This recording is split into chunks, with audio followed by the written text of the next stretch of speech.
Welcome to another episode of Cooking with Dave in the Kitchen, and today I'm going to show you how to make a simple omelet cheese. And look how this looks right here. The prettiness of this. Oh my god, that's so beautiful. That is so beautiful right there. Good, gorgeous omelet. Anyway, just get done. Okay, and we're going to need 4 eggs. I've already cracked them, put them in the thing.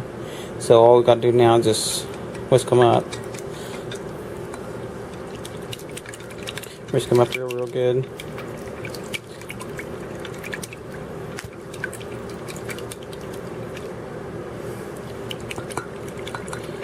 Let that be real good right there.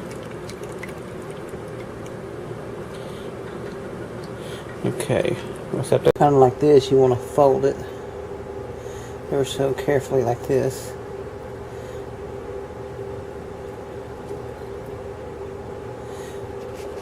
A little more, not a whole lot more, just a little more.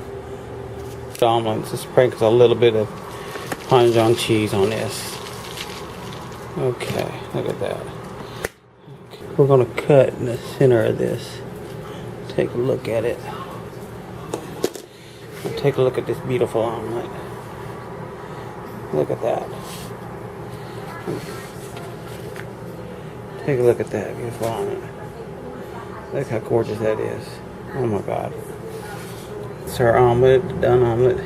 Anyways, thank you for watching, and don't forget the subscribe button. And if you do hit that subscribe button, hit that bell so you get notifications from me. And I do appreciate all y'all's support and everything, and please subscribe to me. Thank you.